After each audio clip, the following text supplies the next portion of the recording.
going to have to learn from experience. It's possible if the number that was quoted earlier is typical of what those costs might be, that it could run $40 or $50 or $60,000. But still, and that's not an insignificant amount of money. But again, not when the economy's like it is. well, the principle for us is that it's important to protect legislators from harassment, and it's important to provide that kind of cushion so that if a complaint is brought, whether they're guilty or whether they're not, they don't have to go to lobbyists to raise the money for that defense. Well, this isn't a criminal issue, so the public defender isn't really appropriate. Yes, sir. Yes. I'm Don Ibsen, representative from District 75 in St. George. One of the points that I'd like to make that I think that we overlook in this process is the process that really does work is the process of the ballot box. A comment was made a few minutes ago that legislators who have large amounts of money continue time and time to be elected. That simply is not true. And a primary example was one person who had an extreme war chest was beat by a virtual unknown in this last cycle. And the process does work, and the process is in place. If people aren't doing what they've been elected to do, the voters are going to replace them. Speaker Clark has been in the legislature since 2001, and there's only 19 people that have been there longer than he has. I think was the number. It's something like that. So the process does tend to cleanse itself. It does tend to work. And I think we sell ourselves as citizens short when we don't recognize that we do have the judgment to vote for the right people. I think that to think that we can go buy votes is ludicrous. That just doesn't happen. Thank you for your comment. Representative Lass? Yeah, Brad Last. I'm from Hurricane, and I need to go. I'm 15 minutes late for my own birthday dinner, and I still have to get to Hurricane. So Would you like us to sing for you? I'm just gonna make a couple comments, and I've got to go. I have a lot of questions, and I'm afraid that if I asked them, I would come off argumentative, and I won't. Obviously, you guys have been through this time and time and time again. I just want everybody here to know that there is another side, and I would ask you to very carefully read through the entire initiative, even to and including some of the things like financial disclosure. The things that I have to lay out there to the public if I want to run for the legislature in this initiative, in my way of thinking, are a violation of privacy. But I want you to look at those for yourself and ask and just answer those questions for yourself. Read through this and say, based on this information, would I want to run for the legislature? Especially if I lived in southern Utah and had to drive 300 miles and be away from my family when I was doing it. So, and I say that very sincerely. Ask yourself that question.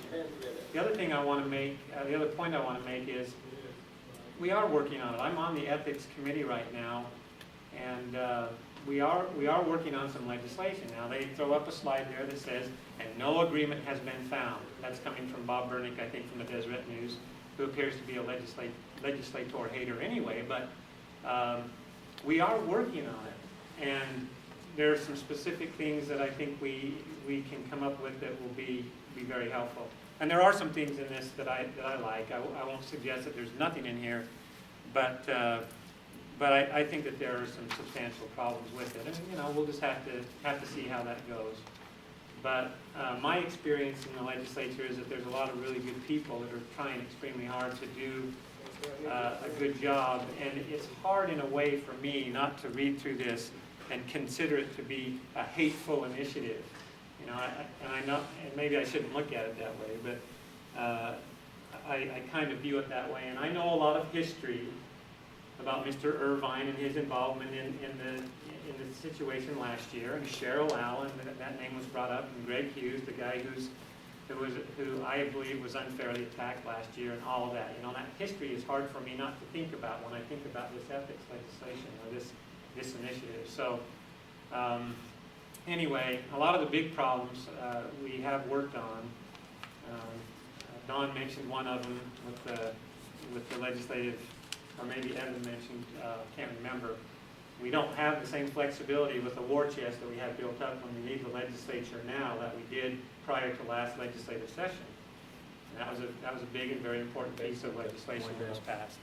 And so I say the legislature hasn't just worked around the edges. We have been working on ethics legislation. We continue to work on it.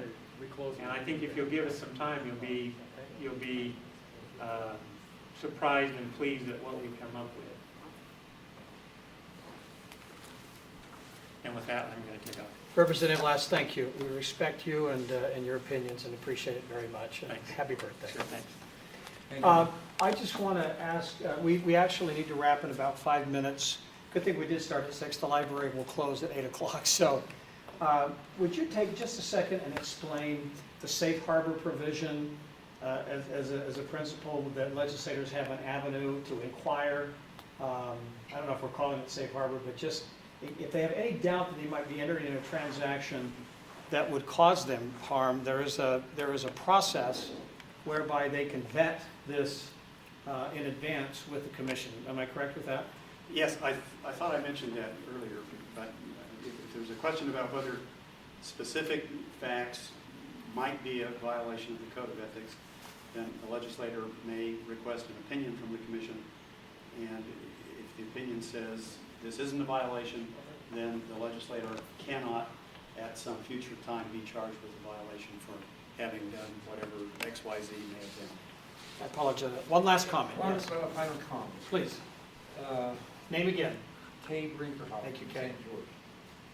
I would much prefer, rather than an initiative, to have these type of things put in the legislature ethics committee. We would meet any of this if most or some of these things that you see in here that are good, some things obvious. If we as the citizens felt that the legislature was taking seriously some of the ethics problems we have, this initiative would go away. Maybe this will put enough emphasis on our legislators to say, hey, we've got some serious problems, and maybe we ought to really work with some kind of ethics. And I'm sure our legislators, you guys, are honest as the day you know, but I know there's some up there that they're not. You know, and Brad's on the ethics committee, I'm not, you're not. Brad is, you know, and I know that they've been working on these issues even before the initiative was brought up. But I know for a fact that they are looking at the specifics in the initiative and say, well, yeah, we like that, no, we don't like that. You know, I think as legislators, we have some real concerns about the initiative, just from some of the crazy things that at least we view as crazy or you know, maybe potentially unconstitutional. But at the same token, I think we've got our arms around the ethics idea, and we figured out we've got to do something anyway. So, and we have, Dawn and I just haven't been involved